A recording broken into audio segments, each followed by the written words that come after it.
السلام عليكم ورحمة الله وبركاته. إن الحمد لله نحمده ونستعينه ونستغفر ونعوذ بالله من شرور أنفسنا ومن سيئات أعمالنا من يهده الله فلا مضل له ومن يضلل فلا هادي له وأشهد أن لا إله إلا الله وأن محمدا عبده ورسوله أما بعد. اللهم صل على محمد وعلى آل محمد كما صليت على إبراهيم وعلى آل إبراهيم إنك حميد مجيد. اللهم بارك على محمد وعلى آل محمد كما باركت على إبراهيم وعلى آل إبراهيم إنك حميد مجيد.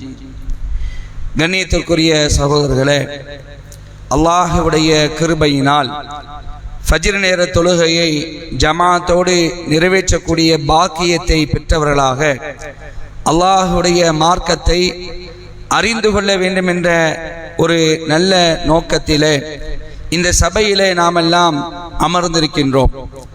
இந்த வாய்ப்பை நமக்கு ஏற்படுத்தி தந்த வல்ல ரஹ்மான் அல்லாஹுக்கே புகழ் அனைத்தும் என்று அல்லாஹுவை போற்றி புகழ்ந்தவனாக இந்த உரையை துவங்குகிறேன். இன்றைய தினம் நாம் பார்க்க இருக்கின்ற செய்திகள் மறப்போம், மன்னிப்போம், சமாதானம், ஒரு நல்ல இணக்கம், இது குறித்து இஸ்லாம் என்ன சொல்கிறது என்ற செய்தியை பார்க்க இருக்கிறோம். அன்புக்குரியவர்களே, முதலாவதாக அல்லாஹ்வுடைய தூதர் ஸல்லல்லாஹு அலைஹி அவர்கள் சொல்லக்கூடிய ஒரு முக்கியமான செய்தி சஹீஹ் முஸ்லிம்ல 5014வது செய்தியாக பதிவு செய்யப்பட்டிருக்கு. என்ன சொல்றாங்க ரசூலுல்லாஹி ஸல்லல்லாஹு அலைஹி அவர்கள்? துரதுல் அஅமாலு ஃபீ குல்லி யௌமின் ஹமீஸின் வஸ்னைன். ஒவ்வொரு வியாழக்கிழமை மற்றும் திங்கள் கிழமைகளில் நாம் செய்த அமல்கள் எல்லாம் அல்லாஹ்விடத்தில் எடுத்து காட்டப்படுகிறது. இன்னைக்கு என்ன கிழமை? வியாழக்கிழமை. இப்போ இந்த வாரம் ஃபுல்லாக நம்ம செஞ்ச அமல்கள்லாம் திங்கள் கிழமையும் வியாழக்கிழமையும் அல்லாஹ்விடத்தில் எடுத்து காட்டப்படுகிறது. ரசூலுல்லாஹி ஸல்லல்லாஹு அலைஹி வஸல்லம் தொடர்ந்து சொல்றாங்க, ஃபயக்ஃபிருல்லாஹு அஸ்ஸ வஜல்ல ஃபீ தாலிகல் யௌமி லிகுல்லி இம்ரிஇன் லா யுஷ்ரிகு பில்லாஹி ஷைஆ. அப்போது அல்லாஹ்விற்கு எதையும் இணை வைக்காத ஒவ்வொரு மனிதனின் தவறுகளையும் அந்த நாளில் அல்லாஹ் மன்னிப்பான். எவ்வளவு பெரிய வாக்கியம் பாருங்க. அதாவது நம்முடைய அமல்கள் அல்லாஹ்விடத்தில் எடுத்து காட்டப்படுகிறது. அப்படி எடுத்து காட்டப்படும் பொழுது ஒவ்வொரு மனிதனும் ஒருவேளை அல்லாஹ்வுக்கு அவர் இணை வைக்காமல் இருந்தார் சொன்னா அவரை அல்லாஹ் நினைக்கிறான், மன்னிக்கிறான் என்ற செய்தியை ரசூலுல்லாஹ் சொல்லிட்டு அடுத்த ஒரு செய்தியை சொல்றாங்க, இல்லம்ரஅ கானத் பைனஹு வ பைன அஹீஹி ஷஹ்னாஹு. தனது சகோதரனுக்கிடையில் சண்டையிட்டுள்ள ஒருவனை தவிர, அதாவது சண்டை பகைமை இப்படி இருக்கிறாங்க இல்லையா, இவர்களை தவிர என்ன செய்றாங்க ரசூலுல்லாஹி ஸல்லல்லாஹு அலைஹி சொல்லி காட்டிட்டு அடுத்து சொல்றாங்க, ஃபயகாலுர்கஉ ஹதைனி ஹத்தா இஸ்தலிஹா அர்கஉ ஹதைனி ஹத்தா இஸ்தலிஹா. அவர்கள் இருவரும் சமாதானம் செய்து கொள்ளும் வரை அவனை விட்டுவிடுங்கள் என்று கூறப்படும். ரெண்டு பேர் சண்டையிட்டு பேசாம இருக்கிறாங்க, பகையோடு இருக்கிறாங்க. இவர்களை பத்தி என்ன செய்யாதீங்க, ஒண்ணு நம்ம கிட்ட காட்டாதீங்க, இவரை அப்படியே விட்டுருங்க. ஒருவேளை பேசிட்டாங்கன்னா அந்த பகையை உடைச்சி இணக்கத்தை ஏற்படுத்தி உறவை மேற்கொண்டு நல்லிணக்கத்தோடு அவங்க வாழ்ந்தாங்கன்னா அவங்கள என்ன செய்யுங்க, அவர்கள் செய்த அமலை என்ற காட்டுங்க அப்படின்னு என்ன செய்யறாங்க அல்லாஹ்வுடைய தூதர் ஸல்லல்லாஹு அலைஹி அவர்கள் இந்த செய்தியில சொல்லி காட்டுறாங்க. அன்புக்குரியவர்களே, நாம் நம்முடைய சகோதர சகோதரியும் சண்டையிட்டுக் கொள்வதால் நம்முடைய அமல்கள் என்ன செய்யப்படுறதில்ல, ஏற்றுக்கொள்ளப்படுவதில்லை. நம்ம என்ன அமல் செஞ்ச என்ன பிரயோஜனம்? சண்டையோடு பகைமையோடு உறவை முறித்து நாம வாழ்வதனால் நாம செய்யக்கூடிய அமல்கள் கூட என்ன செய்யப்படுறதில்ல, அல்லாஹ்விடத்துல ஏற்றுக்கொள்ளப்படவில்லைன்னு சொன்னா அப்ப எவ்வளவு பெரிய ஒரு மோசமான நிலை பார்த்தீங்களா? அப்ப இஸ்லாம் என்ன சொல்கிறது? இணக்கத்தோடு வாழுங்கள், சமாதானத்தை ஏற்படுத்துங்கள், உறவை பேணி வாழுங்கள், பகமை கொள்ளாதீங்க, பொறாம கொள்ளாதீங்க. இது எல்லாம் செய்து இஸ்லாம் நமக்கு சொல்லி தருகிறது. அன்புக்குரியவர்களே, சமாதானமும் விட்டு கொடுக்கக்கூடிய பண்பும் எவ்வளவு முக்கியத்துவம் வாய்ந்தது என்பதை இப்ப நான் சொல்லக்கூடிய சில வசனங்கள் மூலமா நீங்க தெரிந்து கொள்ளலாம். அல்லாஹ் ரப்பல் ஆலமீன் திருமறை குர்ஆன்ல சொல்றான், இது படைத்த ரப்புடைய சட்டம், படைத்த ரப்புல் ஆலமீனுடைய ஆர்டர். இது மனித சமுதாயத்துக்கு அல்லாஹ் சொல்லி காட்டுறான். அல்லாஹ் குர்ஆன்ல பேசுறான் பாருங்க, 7வது அத்தியாயம் சூரா அஅராஃப்ல 199வது வசனத்தை அல்லாஹ் பேசுறான். என்ன சொல்றான் அல்லாஹ்? ஹுதில் அஃப்வ வஅமுர் பில் உர்ஃபி வஅரில் அனில் ஜாஹிலின். அதாவது மன்னிக்கும் தன்மையை எடுத்துக்கொள்வீராக. மன்னிக்கக்கூடிய பண்பை என்ன செய்யுங்க, நீங்க எடுத்துக்கொள்ளுங்க. இது ரசூலுல்லாஹ் அல்லாஹ் சொல்லி காட்டுறான். மன்னிக்கும் தன்மையை எடுத்துக்கொள்வீராக, நன்மையை ஏவுவீராக, அறிவியினர்களை புறக்கணிப்பீராக. 3 விஷயத்தை அல்லாஹ் சொல்லி காட்டுறான். என்னன்னா, மன்னிக்கும் மனப்பான்மை நீங்க வளர்த்துக்குங்க, நன்மை ஏவுவீங்க, ஏவுங்கள், அதே மாதிரி அறிவியினர் என்ன செய்யுங்க, புறக்கணித்து விடுவீர்கள் என்று அல்லாஹ் சொல்லி காட்டுறான். இதே இந்த அத்தியாயத்தில் அல்லாஹ் பேசலாம் பாருங்க. சூரா அஅராஃப்ல கௌலும் மஅரூஃபும் வ மக்ஃபிரத்தும் கைரும் மின் சதக்கத்தின் யத்பஉஹல் அதாம் வல்லாஹு கனியுன் ஹலீம். தர்மம் செய்த பின் அதனை தொடர்ந்து நோய்வினை செய்வதை விட, நீங்க ஒரு ஆளுக்கு தர்மம் செஞ்சிடறீங்க, செஞ்சுட்டு நான் தான் உனக்கு பண்ணேன், நான் தான் உனக்கு தர்மம் பண்ணேன் இப்படி சொல்லி நோவினை செய்வதை விட இனிய சொற்களும் மன்னிப்பும் சிறந்தது. அழகான வார்த்தை நீங்க பேசுங்க. ஒருவேளை அவங்க உங்களுக்கு ஏதாவது பண்ணிட்டாங்கன்னு சொன்னா நீங்க மன்னிச்சு விட்டுருங்க. அல்லாஹ் தேவைகளற்றவன், சகிப்புத்தன்மை உடையவன் என்று அல்லாஹ் நினைச்சான் இந்த வசனத்துல சொல்லி காட்டான். அன்புக்குரியவர்களே, இங்க ஒரு கேள்வி வரலாம். அதாவது நமக்கு எவ்வளவு துரோகம் பண்றாங்க, எவ்வளவு அக்கிரமம் பண்றாங்க, என்னை பத்தி எப்படிலாம் பேசுறாங்க, இவங்கிட்ட நான் எப்படி போய் பேசுறது அப்படின்னு சொல்லலாம். அன்புக்குரியவர்களே, அல்லாஹ்வுடைய தூதர் ஸல்லல்லாஹு அலைஹி வஸல்லம் ஒரு செய்தியை சொல்லி காட்டுறாங்க. உறவை பேணுவதுன்னா என்ன தெரியுமா? உறவை பேணுவதுனா என்னன்னா, ரசூலுல்லாஹ் அதுக்கு டெஃபினிஷன் கொடுக்குறாங்க. உறவு பேணுனா உறவோடு இருக்கிறாங்க, அவங்கள்ட்ட போய் உறவு பேணுறது இது உறவு பேணுறது இல்லை. யார் உறவு வேணாண்டு வெட்டிட்டு போறாங்களோ அவனிடத்துல போய் உறவு பாராட்டுறமா இல்லையா, இதுதான் உறவு என்று நினைச்சாங்க ரசூலுல்லாஹ் சொல்லி காட்டுறாங்க. ரசூலுல்லாஹ் பேசுறாங்க பாருங்க, லைசல் வாசிலு பில் முகாஃபி வலாக்கினில் வாசிலுல்லதி இதற்கு இதா குசூல போயிட்டு இதா குத்தியத் ரஹிமஹு வஸலஹா. அதாவது பதிலுக்கு பதில் உறவாடுகின்றவர் உண்மையில் உறவை பேணுகின்றவர் கிடையாது. அதாவது நீ என்கிட்ட வந்தா நான் உன்கிட்ட வருவேன், நீ என்கிட்ட உறவு பாராட்டினா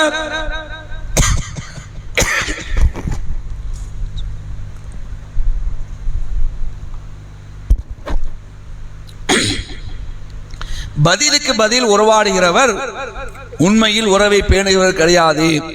மாறாக உறவு முறிந்தாலும், உறவு வெட்டிக்கிட்டு போறான், உறவு முறிந்தாலும் அவரோடு உறவோடு இருக்கிறாங்க இல்லையா, இதுதான் உறவை பேணுபவர் ஆவார். உறவுக்கு ரசூலுல்லாஹ் டெஃபினிஷன் கொடுக்குறாங்க.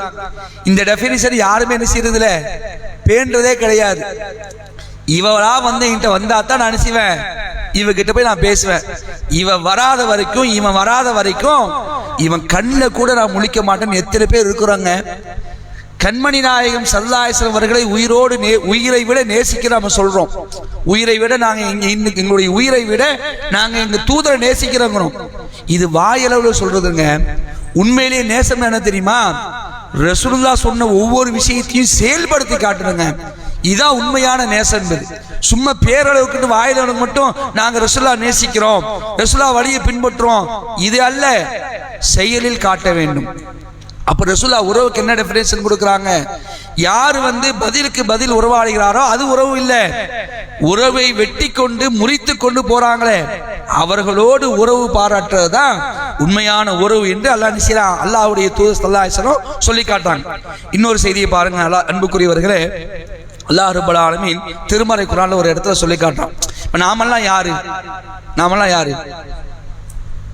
முஸ்லிம்கள் யார்? எல்லாரும் யார்? மூமின்கள்லாம் யார்? ஒரு இஹ்வா, ஒவ்வொரு சகோதரர்கள். சகோதரருக்குள்ள சண்டை வரலாமா? வரலாம். வந்த பிறகு இணக்கமாயிரும். சரியா? உங்களுக்கு அது அல்லாஹ் குர்ஆன்ல சொல்லி காட்டுற பாருங்க. இன்னமல் மூமினூன இஹ்வத்துன், இறை நம்பிக்கையாளர்கள் அனைவரும் சகோதரர்களே. எல்லா இறை நம்பிக்கையாளர்களும் சகோதரர்களே. அல்லாஹ் சொல்றான், ஃபஅஸ்லிஹு பைன அகவைக்கும், எனவே உங்கள் சகோதரர்களுக்கிடையே நல்லிணக்கத்தை ஏற்படுத்துங்கள். ஒத்தகுல்லாஹ லஅல்லக்கும் துர்ஹமூன், அல்லாஹ்வை அஞ்சிக் கொள்ளுங்கள், இதனால் நீங்கள் அருள் செய்யப்படுவீர்கள். சகோதரர்களுக்கிடையே சண்டை வந்துருச்சு. இப்ப என்ன, நாம் என்ன மற்ற மூவிங்க என்ன செய்யணும்? இணக்கத்தை ஏற்படுத்தணும். உங்களை பத்தி அவர் இப்படிலாம் நல்ல நினைத்துல தான் இருக்கிறாரு, இவர் உங்ககிட்ட பகையெல்லாம் பாராட்ட நினைக்கல, ஏன் நீங்க பேச மாட்டீங்களா, நீங்க சேர்ந்துட மாட்டீங்களான்னு இந்த முயற்சியில நாம இறங்கணும்னு அல்லாஹ் சொல்றான். ஆனா நம்முடைய என்ன தெரியுமா, அவரை பத்தி இவர்கிட்ட என்ன செய்யுது, இல்லாத பொல்லாத பேசுறது, கூட கொஞ்சம் என்ன செய்யறது, பத்த வைக்கிறது. அப்ப என்ன ஆகும், இவன் என்ன பத்தி இப்படியா சொன்னா அப்படியே பகமையாடும். இந்த நிலையில் நாம் இருக்கக்கூடாது. அப்ப சகோதரர்களுக்கிடையே சண்டை வந்தால் அந்த சண்டையை தீர்க்கும் விதமாக அவர்களிடத்தில் நினைச்சணும் நல்லிணக்கத்தை ஏற்படுத்த வேண்டும் என்று மார்க்கம் நமக்கு சொல்லித் தருகிறது. இறுதியாக ஒரு வசனம், அன்புக்குரியவர்களே, இப்போ அதாவது நம்முடைய ஒரு பொம்பளை புள்ள இருக்காவீங்களேன், இந்த பொம்பளை புள்ள மேல ஒருத்தர் என்ன பண்றாரு, அபாண்டமா ஒரு பழியை சொல்றாரு. எது சம்பந்தமா? ஒழுக்க ரீதியா ஒரு பழியை சொல்றாரு. ஒழுக்க ரீதியா ஒரு அவதூறை சொல்றாங்க. அது பரவன உடனே கேவலமாவதா? அது உண்மையோ பொய்யோ, ஒரு பெண் பிள்ளைய பத்தி வெளியில செய்தி வந்துட்டுன்னா அது நம்ம எவ்வளவு பெரிய இழுக்கு. சரியா? இப்ப இந்த செய்தி அவதூறுன்னு ஆயிடுச்சு, இந்த செய்தி பொய்ன்னு ஆயிடுச்சு. இவங்க சொன்னதெல்லாம் உன் பொய், என் புள்ள நல்ல புள்ள அப்படின்னு சமுதாயத்துக்கு தெரிய வந்துருச்சு. இப்ப நாம என்ன செய்வோம், இந்த அவதூறு பரப்புனாங்களே இவங்களை மன்னிப்போமா? மன்னிக்க மாட்டோம். என்ன செய்வோம், இவன் என் பிள்ளைய பத்தி தப்பா சொன்னான், உண்மையே சொன்னாலும் பேச மாட்டாங்க, பொய் சொல்லி இருக்கிறான், பொய் சொன்னானா அப்ப இவன் எவ்வளவு பெரிய மோசமானவனா இருப்பான், அப்ப இவன்கிட்ட நம்ம என்ன செய்ய பேசக்கூடாது. இதே மாதிரி தாங்க ஒரு சம்பவம் நமக்கு எல்லாம் தெரியும். இதை விட மேல நமக்கு வேற ஒண்ணுமே தேவையில்லை.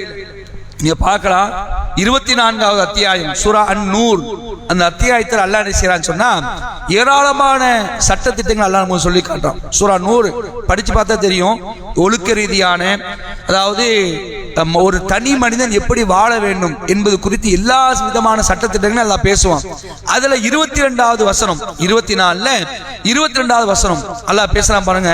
வலா யஅதலி உலுல் ஃபல்லி மின்கும் வஸ்ஸஅதி ஐ யூது உலில் குர்பா வல் மசாகீன வல் முஹாஜிரீன ஃபீ சபீலில்லாஹ் வல் யஃபு வல் இஸ்ஃபஹு அலா துஹிப்பூன ஐ யக்ஃபிரல்லாஹு லக்கும் வல்லாஹு கஃபூருர் ரஹீம்.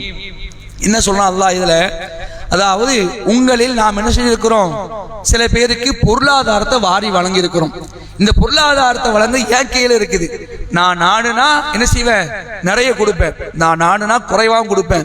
நான் என்ன பண்ணிருக்கிறேன், உங்களில் சில பேருக்கு பொருளும் வசதியும் என்ன செஞ்சிருக்கிறேன், தந்திருக்கிறேன். இப்படி பொருளும் வசதியும் உடையவர்கள் உறவினர்களுக்கும் ஏழைகளுக்கும் அல்லாஹ்வின் பாதையில் ஹிஜ்ரத் செய்தவர்களுக்கும் தர்மங்களை கொடுக்காமல் இருப்பதற்காக நீங்கள் சத்தியம் செய்ய வேண்டாம். அது யார் மீது? என் மீது என்ன செய்வேனா, சத்தியம் செய்ய வேண்டாம், அவர்கள் மன்னித்து விடட்டும். அதாவது அல்லாஹ் என்ன சொல்றான்னு சொன்னா, இந்த வசனம் இறங்குறதுக்கு உண்டான பின்னணி என்ன சொன்னா, அல்லாஹ்வுடைய தூதருடைய மனைவி ஆயிஷா ரலியல்லாஹு அன்ஹா, நபிகள் நாயகம் ஸல்லல்லாஹு அலைஹி வஸல்லம் அவர்கள் அதாவது ஒரு போருக்கு போயிட்டு வரக்கூடிய நேரத்துல அவங்க தனித்து விடப்படுறாங்க. அபூபக்கர் ரலியல்லாஹு அன்ஹுடைய மகள் ஆயிஷா ரலியல்லாஹு அன்ஹா. அப்போ ஒரு நபி தோழரோட தனியா வரக்கூடிய ஒரு சூழல். இந்த செய்தி என்னாவது மக்கள் மத்தியில காட்டு தீயா பரவுது, தனியா வந்தாங்க, தவறு நடந்து விட்டது என்று சொல்லி செய்தி பரவுது. இந்த செய்தியை பரப்புனதுல அது உண்மைத்தன்மையை பார்த்துக்கணும், என்ன நடந்துச்சு கேட்டுக்கணும், அப்படிலாம் சொல்லியிருக்கணும், அதை கேட்டுதான் சொல்லியிருக்கணும். ஆனா என்ன ஆகுதுன்னு சொன்னா செய்தி காட்டு தீயா பரவுது. அவர்கள் ஆயிஷா ரலியல்லாஹு அன்ஹா தவறு இழைத்து விட்டார்கள், ஒரு அந்நிய ஆணோடு தனித்திருந்து விட்டார்கள் என்று இந்த செய்தியை பரப்புறது யான்னு சொன்னா சஹாபாக்களே சில பேர் செய்றாங்க, பரப்பி விட்டுறாங்க. அதிலும் குறிப்பா யாருன்னா அபூபக்கர் ரலியல்லாஹு அன்ஹுடைய உறவினர் தான் ஒருத்தர். அவர் பேரு மிஸ்தாஹ் என்று சொல்லக்கூடியவர். அவர் ரொம்ப கஷ்டப்பட்டவர், ரொம்ப ஏழையானவர். இன்னும் இதுக்கெல்லாம் என்னன்னு சொன்னா அபூபக்கர் ரலியல்லாஹு தயவுல தான் வாழ்ந்துட்டே இருக்கிறாரு. அபூபக்கர் என்ன செய்றாங்க, இவருக்கு வந்து பொருளாதார உதவி பண்ணிட்டு இருக்கிறாங்க. அப்படி இருந்து இந்த மிஸ்டர் என்ன பண்ணிடுறாரு, அதாவது ஒரு உண்மை தன்மையை தெரியாம பேசுறாரு. இந்த பிரச்சனை நமக்கு தெரியும், இந்த சம்பவம் வரலாறு நமக்கு தெரியும். ரொம்ப நாளா பிரச்சனை ஓடிட்டு இருக்குது. ரசூலுல்லாஹி ஒரு கட்டத்தில் ஆயிஷா ரலியல்லாஹு அன்ஹா செய்றாங்க, சொல்லுமா என்னமா நடந்துச்சு, ஏதாவது பிரச்சனையா அப்படின்லாம் கேட்கிறாங்க. அப்ப அவங்க பொறுமையா இருக்கிறாங்க. பல நாட்கள் கழித்து அல்லாஹ் நினைச்சான், 7 வானங்களுக்கு அப்பால் அல்லாஹ் நினைச்சான் இந்த வசனத்தை இறக்குறாங்க. ஆயிஷா ரலியல்லாஹு அன்ஹா குற்றமற்றவங்க, அவங்க தப்பே பண்ணல. சுப்ஹானல்லாஹ். இந்த வசனத்தை இறக்குற ஒண்ணுதான் அபூபக்கர் பார்க்கறாங்க, மக தப்பு பண்ணல. இவ்வளவு பெரிய விஷயம் பார்த்தீங்களா? அதாவது அல்லாவே குற்றமற்றவன் அல்லாஹ் தீர்ப்பளிச்சுட்டான். ஆனா இவர்கள்லாம் தங்களுடைய நாவுகளை நினைச்சிட்டாங்க, பரப்பி விட்டார்கள். அதுவும் குறிப்பா நான் உதவி செய்யக்கூடிய இந்த மிஸ்டேக் பரப்பினான்னு சொன்னா அப்போ அபூபக்கருக்கு எப்படி இருக்கும்? அபூபக்கர் எவ்வளவு பேர் கஷ்டப்பட்டிருப்பாங்க. அதனால அவங்க சொல்லிடுறாங்க, இந்த மிஸ்டேக்கு நான் அண்ணமாட்டேன், இனி ஒருபோதும் வல்லாஹி இந்த வார்த்தையை போடுறாங்க. அல்லாஹ்வின் மீது ஆணையாக இந்த மிஸ்டேக்கு நான் கொடுக்கவே மாட்டேங்கிறாங்க. உடனே தான் அல்லாஹ் இந்த வசனத்தை இறக்குறாங்க. இதுக்கு மேல என்னங்க வேணும்? அல்லாஹ் சொல்றான், நான் உங்களுக்கு தந்திருக்க பொருளாதாரம், இப்படி பொருளாதார வசதி படைத்தவங்க ஏழைகளுக்கு, நாடோடிகளுக்கு, திக்கற்றவர்களுக்கு, சிரமப்படக்கூடியவங்களுக்கு கொடுக்க மாட்டேன்னு செய்யாதீங்க, தர்மம் கொடுக்க மாட்டேன்னு சத்தியம் பண்ணாதீங்க, அவர்களை மன்னித்து விடட்டும். இதான் பாயிண்ட். அவங்களை மன்னிச்சிருங்க சொல்லிட்டு அல்லாஹ் சொல்றான், நான் உங்களை மன்னிக்க நீங்க விரும்புகிறீங்களா இல்லையா? நீங்க எவ்வளவு பாவம் பண்றீங்க, அல்லாஹ் மன்னிக்க வேண்டுமென நீங்கள் விரும்ப மாட்டீர்களா? கையேந்திரமா அல்லாஹ்ட்ட, யா அல்லாஹ் நான் எவ்வளவு பாவம் பண்ணிருக்கேன், நீ மன்னிச்சிரு. அநியாயம் பண்ணிருக்கிறேன், அக்கிரமம் பண்ணிருக்கிறேன். ரப்பனா வலம்னா அன்ஃபுஸனா வ இல்லம் தக்ஃபிர் லனா வ தர்ஹம்னா லனகுனன்ன மினல் ஹாசிரின். எங்கள் இறைவா, எங்களுக்கே நாங்கள் அநியாயம் செஞ்சிட்டோம், நீ எங்களை மன்னிக்கலனா நாங்க நஷ்டவழி ஆயிடுவோம். யா அல்லாஹ், என்ன அல்லாஹ்ட்ட நம்ம மன்னிப்பு கேட்கிறவன். அது அல்லாஹ் சொல்றான், அல்லாஹ் உங்களை மன்னிக்க வேண்டும் என நீங்கள் விரும்ப மாட்டீர்களா? அல்லாஹ் மன்னிப்பு மிக்கவன், நிகரிலா அன்பாளன் சொல்லி காட்டான். அன்புக்குரியவர்களே, அபூபக்கர் ரலியல்லாஹு அன்ஹுடைய வாழ்க்கையில இந்த சம்பவம் ஒரு முக்கியமான ஒரு சம்பவம். இது என்ன வழங்குது? தப்பு பண்ணிட்டாங்களா, மன்னிச்சு அலட்சியப்படுத்துங்க, அவங்களுக்கு செய்யக்கூடிய உதவியா நிப்பாட்டிடாதீங்க, தொடர்ந்து பண்ணிக்கிட்டே இருங்கன்னு அல்லாஹ் நினைச்சான் சொல்லி காட்டும். இதுதான் ஒவ்வொரு முஸ்லிமுடைய தன்மையா இருக்கணும். அப்ப மறப்போம், மன்னிப்போம், இணக்கத்தை ஏற்படுத்துவோம், உறவோடு வாழ்வோம். ஒண்ணுமே இல்லைங்க, என்னங்க கொண்டு போறோம்? என்னது பகையோடு போனா என்ன ஆவறது? என்ன ஒண்ணுமே இல்லை. போகும்போது வெறும் ஒரு கஃன் துணியோட தான் போறோம். இந்த உலகத்தை பத்தி நம்ம நினைச்ச வைங்களேன், ஒண்ணுமே கிடையாது. எத்தனை நாள் வாழ்ந்தீங்க அல்லாஹ் கேட்பான, உலகத்துல எத்தனை நாள் வாழ்ந்தீங்க அல்லாஹ் கேட்பாங்க. எத்தனை நாள் வாழ்ந்தீங்க, எத்தனை நாள் சொல்லுவாங்க? ஒரு நாள். ஒரு நாள் அதில் பாதிரம் அல்லாஹ் சொல்றான், அது கூட இல்லதாங்கிறான், அது கூட இல்லைங்கிறான். இந்த உலகம் ஒண்ணுமே இல்லை அப்படிங்கிறான். ஒண்ணுமே இல்லாத உலகத்துல தான் போட்டி, பொறாமை, சண்டை, பகமை, ஜென்ம பகை, அது இது மூஞ்ச திருப்புறது. அல்லாஹ் என்ன செய்யறான்? இதைத்தான் என்ன விரும்பா? பகமையை விட்டுருங்க, உறவை பாராட்டுங்க, இணக்கத்தை ஏற்படுத்துங்க, உறவோடு வாழுங்க, மன்னிங்க. மக்கள் செய்யக்கூடிய தவறுகளை மன்னியுங்கள். நீங்கள் செய்யக்கூடிய தவறு நாம் மன்னிக்க விரும்புங்க இல்லையா? அல்லாஹ் கேட்கிற இதையெல்லாம் உணர்ந்து செயல்படக்கூடிய நன்மக்களாக நாம் இருப்போம். அல்லாஹ் ரப்பல் ஆலமீன் நல்ல பண்புகளோடு வாழக்கூடிய, மன்னிக்கும் தன்மையோடு வாழக்கூடிய மக்களாக உங்களையும் என்னையும் நம்முடைய குடும்பத்தவர்கள் அனைவர்களையும் ஆக்கி அருள் புரிவானா என்று அல்லாஹ்விடத்திலே பிரார்த்தித்தவனாக இந்த உரையை முடித்துக் கொள்கின்றேன். ஆகிர் தாவானா அல்ஹம்துலில்லாஹி ரப்பில் ஆலமீன். வஸ்ஸலாமு அலைக்கும் வரஹ்மத்துல்லாஹி வபரகாத்துஹு.